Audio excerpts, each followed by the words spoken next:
Hello students, कैसे हैं आप सभी। स्वागत है आप सभी का मिनी वर्ल्ड एजुकेशन की इस लेटेस्ट वीडियो में। सो स्टूडेंट्स, आज की क्लास में हम कंटिन्यू करेंगे 7.1 का क्वेश्चन नंबर 6 का सेकंड पार्ट, है ना। लास्ट वीडियो में मैंने आपको फर्स्ट पार्ट बहुत ही अच्छे से सॉल्व करके बताया था। अगर वो वीडियो अगर आपने जाके नहीं देखा है तो पहले उस वीडियो को देखिए, फिर इस वीडियो को देखिए, है ना। तो चलो हम कंटिन्यू करेंगे इस सेकेंड पार्ट को। सेकेंड पार्ट को सोल्व करने से पहले एक बार क्वेश्चन को हम फिर से समझ लेते हैं क्या कह रहा है। Name the type of quadrilateral formed if any by the following points and give reason for your answer, है ना। ये यूं कह रहा है आपके सामने कुछ पॉइंट्स दे रखे हैं स्टूडेंट्स। यहाँ पर कुछ पॉइंट है, एक तो ये वाला पॉइंट है, ये पॉइंट है, ये पॉइंट, चारों पॉइंट है ना, जिसके कोऑर्डिनेट दे रखे हैं। फर्स्ट पॉइंट के -3 5 है, सेकंड के 3 1 है, 0 3 है, -1 और -4 है। इस तरह से हमारे पास ये कोऑर्डिनेट दे रखे हैं। एक बार इसको क्रॉस चेकिंग भी कर लेते हैं हम, एक बार देख लेते हैं। देखिए यही है ना, माइनस का 3 5, फिर 3 1, फिर 0 3 है, फिर -1 और -4। इस तरह से हमारे पास ये 4 पॉइंट है। हमको ये चेक करना है कि क्या ये चारों पॉइंट मिलकर कोई क्वाड्रिलेटरल बना रहे हैं या फिर नहीं बना रहे हैं, है ना। अगर ये कोई क्वाड्रिलेटरल बना रहे हैं तो हमें ये बताना है कि वो कौन सा क्वाड्रिलेटरल होगा, है ना। फॉर एग्जांपल के लिए, अगर क्वाड्रिलेटरल बन रहा है तो क्या वो स्क्वायर है, क्या वो रोम्बस है, क्या वो रेक्टेंगल है, क्या वो या फिर वो पैरेललोग्राम है ना। तो वो अपने को चेक करना है ना। तो हम स्टेप बाय स्टेप चेक करेंगे, है ना। अगर क्वाड्रिलेटरल होगा तो डेफिनेटली हम कह सकते हैं कि मतलब जिस भी टाइप का होगा वो हम उसका नाम उधर लिखेंगे। अगर वो क्वाड्रिलेटरल नहीं बना रहे तो हम लिख देंगे सिंपली ये क्वाड्रिलेटरल नहीं है। तो हम देखो चेक करेंगे। सबसे पहले इस पॉइंट के लिए कैसे चेक करेंगे, हम मान लेते हैं, हम एक यहाँ पर रफ समझने के लिए एक डायग्राम बनाते हैं एक क्वाड्रिलेटरल का, इस तरह से, है ना। या मान लो मैंने इस तरह से बना दिया जिसको मैं नाम देता हूं ए बी सी और इसको नाम देता हूं डी। ए के कोऑर्डिनेट हम लिख लेते हैं -3 5, इसको मैं लिख देता हूं 3 1, ठीक है ना। इसको लिख देता हूं मैं, सी को लिख देता हूं 0 3, और इसको लिख देता हूं -1 एंड -4, ऐसे, है ना। तो इस तरह से हमारे पास 4 कोऑर्डिनेट हैं। इन चारों, क्या ये बना रहा है कि नहीं बना रहा है, अपने को चेक करना पड़ेगा। क्वाड्रिलेटरल बन रहा है कि नहीं बन रहा है। अपन एक काम करेंगे, सबके बीच का डिस्टेंस चेक करेंगे। क्या चेक करेंगे? सबके बीच का अपन डिस्टेंस चेक करने वाले हैं कि सबका डिस्टेंस क्या आता है ना। अपन देखते हैं कैसा डिस्टेंस आएगा। तो सबसे पहले मैं डिस्टेंस चेक करूंगा ए और बी के बीच का डिस्टेंस, है ना। तो इधर मैं लिख देता हूं लेट द, अपन ने जो माना है वो लिख देते हैं, लेट द पॉइंट ए। ए के अपन ने कोऑर्डिनेट कितने माने हैं? -3 5 माना है। बी के कोऑर्डिनेट हमने कितना माना है? 3 एंड 1 माना है। सी का कोऑर्डिनेट हमने कितना माना है?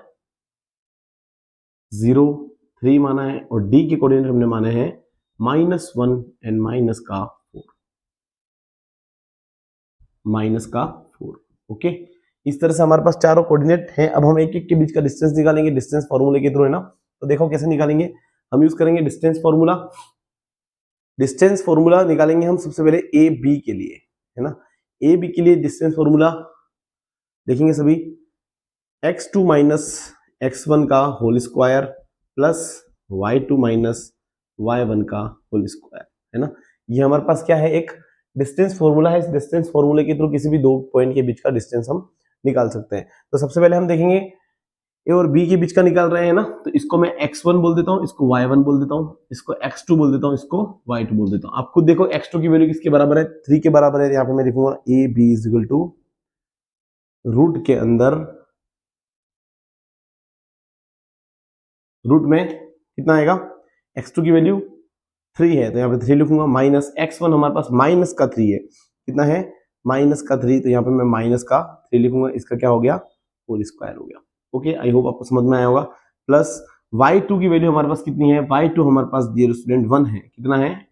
1, माइनस y1 की वैल्यू हमारे पास 5 है, इसका हो गया होल स्क्वायर। ओके, अब आगे सॉल्व करेंगे। A B is equal to कितना निकल के आएगा? रूट के अंदर निकल के आएगा 3 का 3d का माइनस माइनस प्लस हो गया, +3 का होल स्क्वायर प्लस ये हो गया 1 -5 कितना हो गया? -4 का स्क्वायर हो गया, है ना। सिंपल है। तो A B is equal to कितना हो जाएगा? रूट के अंदर निकल के आएगा हमारे पास 3 और 3 कितना हो गया? 6 का होल स्क्वायर प्लस -4 का स्क्वायर। देखो -4 का स्क्वायर कितना होता है डियर स्टूडेंट? 16 होता है, प्लस का 16। तो A B is equal to जो निकल के आएगा हमारे पास कितना आएगा? रूट में 36 प्लस 16, ठीक है। 36 और 16 को प्लस करेंगे हम, कितना आएगा? 4 और 1 5, 52 आया। कितना आया? है ना, 52, तो हम इधर लिख देंगे ए बी की वैल्यू हमारे पास जो निकल के आई रूट में निकल के आई डियर स्टूडेंट 52 है ना। तो ये इनके बीच की दूरी है, ए और बी के बीच की दूरी कितनी है, दोनों के बीच का डिस्टेंस रूट 52 है। इस प्रकार हमने ए और बी के बीच का डिस्टेंस तो हमने फाइंड कर लिया है। अब बारी है बी और सी के बीच का डिस्टेंस निकालने का, तो इसको मैं मिटा देता हूं, है ना। बी और सी के बीच का डिस्टेंस निकालेंगे हम, फॉर्मूला तो यही रहने वाला है, बस कैलकुलेशन चेंज करनी है। यहाँ पर ए बी की जगह क्या लिख दूंगा, बी सी लिख देता हूं मैं। ओके, तो यहाँ पे आ जाएगा बी सी, यहाँ पर भी हम चेंज कर देंगे।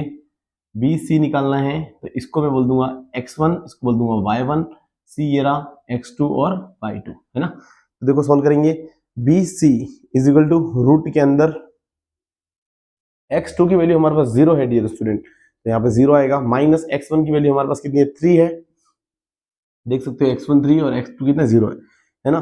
प्लस y2 की वैल्यू हमारे पास कितनी है, 3 है, माइनस y1 की वैल्यू हमारे पास कितनी है, 1 है, इसका क्या हो गया, स्क्वायर। तो बी सी जो निकल के आएगा हमारे पास वो कितना निकल के आएगा, 0 माइनस 3 तो माइनस 3 हुआ, इसका स्क्वायर हो गया, प्लस 3 माइनस 1 कितना हो गया, माइनस का सॉरी प्लस का 2 का होल स्क्वायर हो गया, है ना। तो B C is equal to कितना निकल के आएगा, रूट के अंदर देखेंगे हम माइनस 3 का स्क्वायर, डियर स्टूडेंट माइनस 3 का स्क्वायर कितना होता है 9, प्लस 2 का स्क्वायर होता है 4, है ना। तो B C is equal to कितना निकल के आ गया हमारे पास, रूट में 13, है ना। तो ये हमारे पास रूट 13 निकल के आ रहा है, कितना निकल के आ रहा है, रूट 13। आप देख सकते हो रूट 13 है। अब इसी प्रकार हमको डी और सी निकालना पड़ेगा, क्या निकालना पड़ेगा, डी सी, है ना। तो इसको मैं मिटा देता हूं,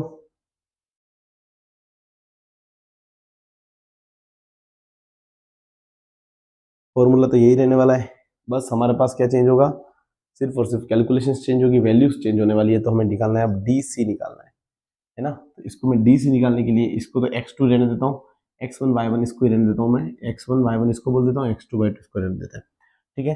अब डी सी निकालना है, D C is equal to root के अंदर बताएंगे सभी, x2 की वैल्यू कितनी है 0, माइनस x1 की वैल्यू कितनी है, माइनस का 1, डियर स्टूडेंट कितनी है, माइनस का 1 है ना, देख सकते हैं आप, इसका कितना हो जाएगा, होल स्क्वायर, ठीक है। फिर प्लस y2 की वैल्यू हमारे पास कितनी है 3, है ना। तो इधर मैं लिखूंगा 3 माइनस y1 की वैल्यू माइनस का 4, इसका हो जाएगा होल स्क्वायर, है ना। तो जो डी सी जो निकल के आया हमारे पास वो कितना निकल के आ रहा है, रूट के अंदर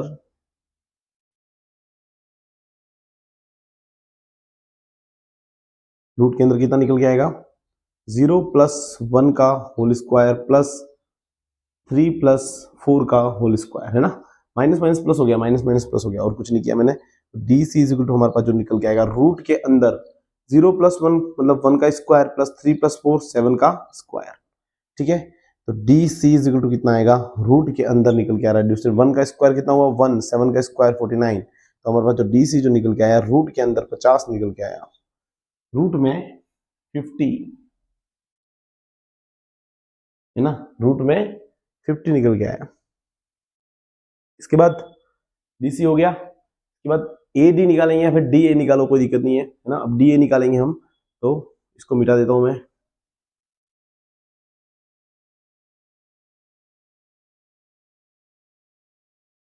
डी ए, है ना। अब डी ए निकालेंगे हम, रूट के अंदर इसको बोल देंगे x2, इसको y2 बोल देंगे, है ना। तो हटा देते हैं, x1 है हमारे पास, y1 x2 y2 भी है। x2 की वैल्यू हमारे पास कितनी होगी, माइनस का 3, डियर स्टूडेंट, है ना, कितना होगा, माइनस का 3, माइनस x1 की वैल्यू कितनी है, माइनस का 1 है, इसका होल स्क्वायर हो गया, प्लस y2 की वैल्यू हमारे पास कितनी है 5 है, y2 हमारे पास कितना है 5, माइनस y1 है हमारे पास माइनस का 4, इसका हो गया होल स्क्वायर, ठीक है। तो डी ए जो निकल के आएगा डियर स्टूडेंट, रूट के अंदर माइनस का 3 है, माइनस माइनस प्लस का 1 का होल स्क्वायर प्लस 5 प्लस 4 का होल स्क्वायर, है ना। तो डी ए जो निकल के आएगा वो रूट में कितना निकल के आएगा, माइनस प्लस माइनस हो गया तो माइनस का 2 बचा, माइनस का 2 का होल स्क्वायर प्लस 5 प्लस 4 9 का होल स्क्वायर हो गया। तो डी ए जो निकल के आएगा -2 का स्क्वायर 4, और ये हो गया 81 रूट में। तो डी ए हमारे पास कितना निकल के आ गया, रूट का 85, डियर स्टूडेंट देख सकते हो आपने को ये देखने को मिला कि इस क्वाड्रिलेटरल की चारों साइड डिफरेंट है ना। तो ऐसा तो कोई है ही नहीं। देखो स्क्वायर में भी चारों साइड इक्वल होती हैं, ठीक है ना। अगर आप रेक्टेंगल ले लोगे तो आमने सामने की साइड इक्वल होती हैं। अगर आप रोम्बस ले लोगे तो उसमें भी चारों साइड इक्वल होती हैं। पैरेललोग्राम में भी आमने सामने की साइड इक्वल होती है। यहाँ पे ना तो चारों साइड इक्वल है ना आमने सामने की साइड इक्वल है, यहाँ पे सभी साइड अलग अलग है। देखो यहाँ पे √52 आ रहा है, √13 आ रहा है, √50 आ रहा है, √85 आ रहा है, चारों साइड इक्वल आ रही है। मतलब इस क्वाड्रिलेटरल तो है। क्वाड्रिलेटरल किसको कहते हैं? जिसकी भी चार साइड होती है उसको क्वाड्रिलेटरल तो कहते हैं। क्वाड्रिलेटरल तो बन रहा है यहाँ पर, नो डाउट, है ना। बट इस क्वाड्रिलेटरल का स्पेसिफिक कोई नाम नहीं है ना, क्योंकि ये ना तो रोम्बस है, ना स्क्वायर है, ना रेक्टेंगल है ना पैरेललोग्राम है ना। तो ये क्वाड्रिलेटरल है पर इसका कोई फिक्स नाम नहीं है ना। तो मैं इधर लिख देता हूं। इधर लिखा गया क्वेश्चन में यही कहा था कि name the type of a quadrilateral formed if any by the following points. मतलब उस क्वाड्रिलेटरल का नाम बताना है। ये तो कोई क्वाड्रिलेटरल इसका कोई नाम है नहीं। तो इधर मैं लिख देता हूं, there is no name of this, there is no any name of this quadrilateral, okay है ना। तो इसकी क्या है, इस क्वाड्रिलेटरल का कोई नाम नहीं है। आई होप आपको ये समझ में आ गया होगा। एक काम करो, इसको फटाफट से आप उतार लो या फिर इसको आप नोट कर लो, ओके। क्लियर है सभी? स्क्रीनशॉट ले लो। सिंपल था, है ना। तो ये क्वेश्चन आई होप आपको समझ में आ गया होगा। अब इसी वीडियो में हम कंटिन्यू करेंगे इसके थर्ड पार्ट को। तो चलिए स्टूडेंट अब मूव करते हैं इसके थर्ड पार्ट पे, है ना। देखो थर्ड पार्ट में भी कोऑर्डिनेट दे रखे हैं अपने को 4 5 7 6 4 3 एंड 1 2, है ना। तो अपन ने इसको क्या मान लिया, ए मान लिया 4 5, बी को मान लिया 7 6, सी को मान लिया 4 3, इसको बोलते हैं 1 2। अब अपन चेक करते हैं क्या ये कोई क्वाड्रिलेटरल बना रहा है या नहीं बना रहा है। तो देखो कैसे चेक करेंगे, वही हम डिस्टेंस फॉर्मूला का यूज करेंगे। लेट द, मान लिया अपन ने, लेट द पॉइंट ए को अपन ने कितना मान लिया 4 5, बी को, पॉइंट बी को अपन ने कितना माना 7 6 मान लिया, पॉइंट सी को अपन ने कितना मान लिया 4 एंड 3 मान लिया, और पॉइंट डी को कितना मान लिया 1 एंड 2 मान लिया, है ना। अब इसके अकॉर्डिंग अपन चेक करेंगे। देखो डिस्टेंस फॉर्मूला सबसे पहले ए और बी के बीच का निकालेंगे। A B is equal to root के अंदर, है ना, इधर लिख देता हूं x2 माइनस x1 का whole square plus y2 minus y1 का होल स्क्वायर, है ना। तो ए बी निकाल रहे हैं हम सबसे पहले रूट के अंदर लिखेंगे x2 की वैल्यू। देखो इसको x1 बोल देते हैं, इसको y1 बोल देते हैं, इसको x2 बोल देते हैं, इसको y2 बोल देते हैं। x2 की वैल्यू हमारे पास कितनी है 7 माइनस x1 हमारे पास 4 है, इसका होल स्क्वायर हो जाएगा, प्लस y2 की वैल्यू हमारे पास 6 है डियर स्टूडेंट, है ना, और y1 की वैल्यू हमारे पास कितनी है 5, इसका होल स्क्वायर हो जाएगा। आई होप आपको समझ में आ रहा है ना। A B is equal to कितना हो जाएगा, रूट के अंदर 7 माइनस 4 होता है डियर स्टूडेंट, कितना होता है 3, तो 3 का स्क्वायर, प्लस 6 माइनस 5 होता है डियर स्टूडेंट 1, तो हो गया 1 का स्क्वायर। तो A B is equal to हमारे पास कितना निकल के आ गया, 3 का स्क्वायर कितना हुआ 9 प्लस 1, ये हो गया A B is equal to हमारे पास आ गया √10, कितना आ गया रूट में 10। तो ए बी की जो वैल्यू है ना वो हमारे पास √10 निकल के आ गई, है ना। तो हमने इस तरह से एक वैल्यू निकाल दी, हमने ए और बी के बीच का डिस्टेंस हमने फाइंड कर दिया। अब हम निकालेंगे बी और सी के बीच का डिस्टेंस, है ना। तो यहाँ पर फॉर्मूला तो वही रहने वाला है, बस क्या चेंज होगा, कैलकुलेशन चेंज होने वाली है, जैसे हर बार हम कर रहे हैं, है ना। तो यहाँ पे मैं क्या लिखूंगा, ए बी की जगह लिख दूंगा बी सी, दैट्स इट, है ना। यहाँ पे लिख देता हूं बी सी। तो बी सी निकालना चाह रहे हैं हम, बी सी को भी सेम तरीके से निकालेंगे हम। देखो बी सी निकालना है हमें, तो यहाँ पर इसको मैं हटा देता हूँ, इसको बोल देता हूँ मैं x1 y1, इसको बोल देता हूँ x2 और y2, है ना। फॉर्मूला वही है हमारे पास, बी सी निकालना है। आपकी बार इसे रूट में लिखेंगे, x2 की वैल्यू बताओ, x2 हमारे पास कितना है 4 माइनस x1 हमारे पास कितना है 7 है डियर स्टूडेंट, इसका स्क्वायर हो गया, है ना। x2 4 था और ये 7 था, फिर प्लस लिखेंगे y2 की वैल्यू हमारे पास कितनी है 3 है, माइनस y1 हमारे पास 6 है, इसका हो गया स्क्वायर, है ना।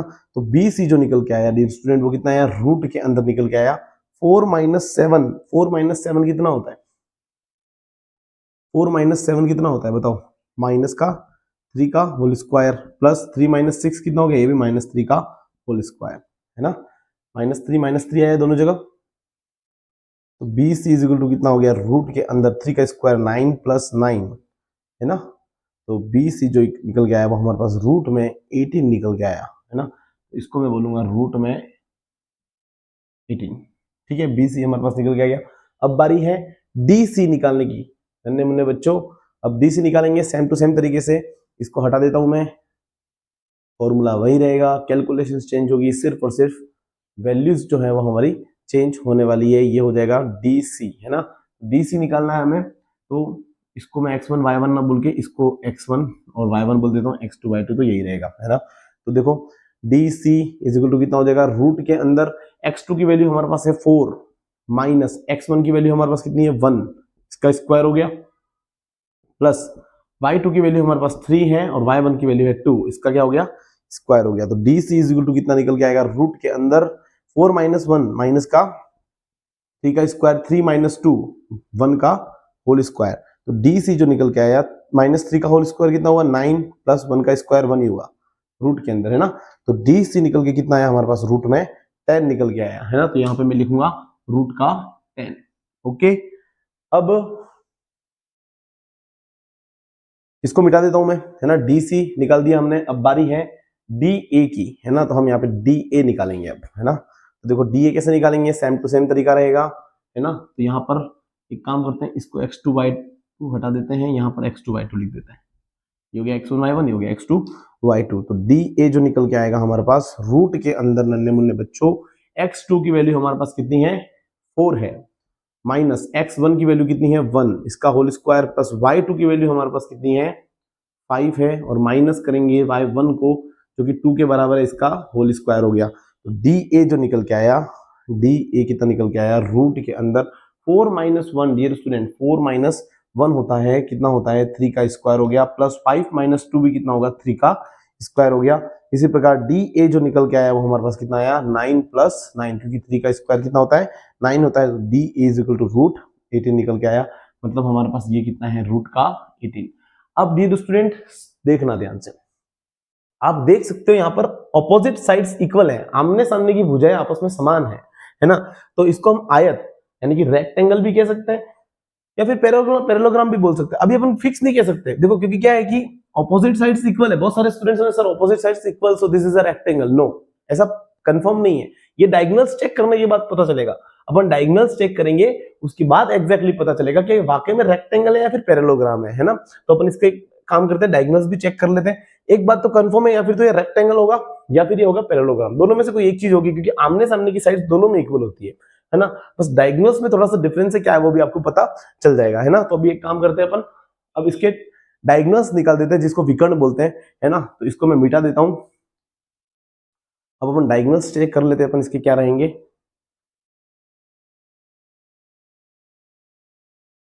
सबसे पहले AC निकालेंगे अपन, क्या निकालेंगे AC, जो डायगोनल जो है हमारा AC, A और C मतलब ये डायगोनल हम इसको निकालेंगे पहले है ना। इसकी साइड कितनी है, इसको मैं बोल देता हूँ x1, इसको बोल देता हूँ y1, इसको बोल देता हूँ x2 और y2।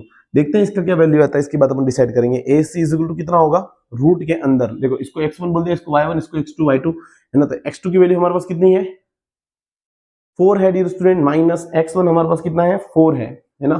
तो दोनों 4 माइनस 4 हो गया, प्लस y2 हमारे पास कितना है 3 है ना, और ये हो गया माइनस का 5, इसका होल स्क्वायर। तो AC जो निकल के आया ना रूट के अंदर 4 माइनस 4 0 का स्क्वायर, प्लस 3 माइनस 5 माइनस 2 का होल स्क्वायर। ओके, तो AC इज इक्वल टू कितना आएगा, रूट के अंदर 0 का स्क्वायर 0 होता है, प्लस माइनस 2 का स्क्वायर 4 होता है, बराबर है ना। तो AC जो निकल के आया वो कितना आया 4, रूट में 4 आया। रूट में 4 को अगर मैं बाहर निकालूंगा तो 2 आएगा ऑब्वियसली। तो हमारे पास AC जो निकल के आया ना डियर स्टूडेंट, इसकी वैल्यू जो है वो 2 आई। अब हम इसी प्रकार DC या फिर BD जो भी बोलो आप है ना, अब हम निकालेंगे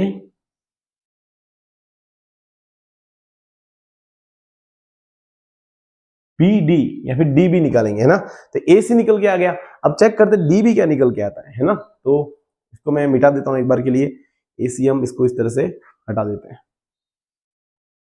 AC की सारी वैल्यू हमने हटा दी, ठीक है, अब लिखेंगे हम किसको, क्या निकालना है हमको, डी बी निकालना है ऑब्वियसली, तो हम यहाँ पे डी बी निकालेंगे, डी बी। ओके, तो ये इसको मैं बोल देता हूँ, इसको हटाओ इन दोनों को, इसको बोल दूंगा मैं x1, इसको बोल दूंगा y1, इसको बोल दूंगा x2, इसको बोल दूंगा y2।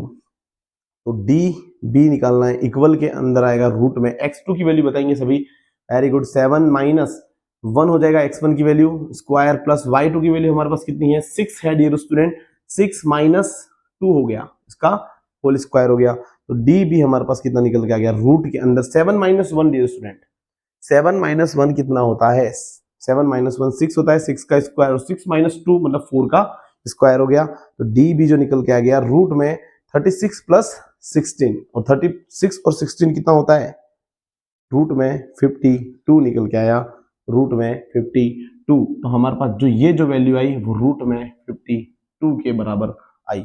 अब हमारे सामने क्या रेस्पॉन्स आया, सभी ध्यान से सुनेंगे। इसकी चारों साइड्स तो आपस में इक्वल है, but diagonals are not equal to each other. Diagonals जो है, इसके कर्ण जो है वो आपस में बराबर नहीं है। अगर डियर स्टूडेंट ये रेक्टेंगल होता ना, तो रेक्टेंगल में क्या होता है, चारों साइड्स भी आपस में इक्वल, सॉरी गलत बोल रहा हूं मैं, ऑपोजिट साइड्स भी आपस में क्या होती, इक्वल होती, एंड डायगोनल्स जो है वो भी आपस में क्या होते, इक्वल होते। अगर ऐसा कोई क्वाड्रिलेटरल जिसके ऑपोजिट साइड्स इक्वल हो एंड साथ ही साथ उसके डायगोनल्स भी अगर आपस में इक्वल होते हैं तो उसको अपन रेक्टेंगल बोलते हैं। बट इस केस में ऐसा नहीं है, आप आमने सामने की मतलब ऑपोजिट साइड्स तो आपस में इक्वल है, but diagonals are not equal, so this is a parallelogram dear student. ये क्या है, हमारा एक पैरेललोग्राम है ना। तो मैं इधर लिख सकता हूं, यहाँ पे हमारा क्या कंक्लूजन निकला, दिस इज अ पैरेललोग्राम, ठीक है ना, पैरेललोग्राम, ये हमारा एक क्या है, पैरेललोग्राम है। आई होप आपको इसके फर्स्ट, सेकंड और थर्ड तीनों पार्ट समझ में आ गए होंगे। इसका फर्स्ट पार्ट मैंने इसके पिछले वीडियो में अपलोड किया हुआ है, और सेकंड और थर्ड पार्ट इस वीडियो में मैंने अच्छे से एकदम बेसिक से समझाया है ना। अगर आपने वो वीडियो नहीं देखा है तो उस वीडियो को जाके देखिएगा, चैनल को सब्सक्राइब करो, लाइक करो, शेयर भी करो अपने दोस्तों के साथ, और कमेंट में जरूर लिखो कि आपको पढ़ाई कैसी लग रही है ना। आई होप अभी तक सब कुछ अच्छा चल रहा था, है ना, और आगे भी अच्छा ही चलेगा, बस आप लोग बने रहिए। ठीक है, तो आज के लिए इतना ही रखते हैं, मिलते हैं अगली क्लास में एक नए क्वेश्चन के साथ, तब तक के लिए जय हिंद, जय भारत।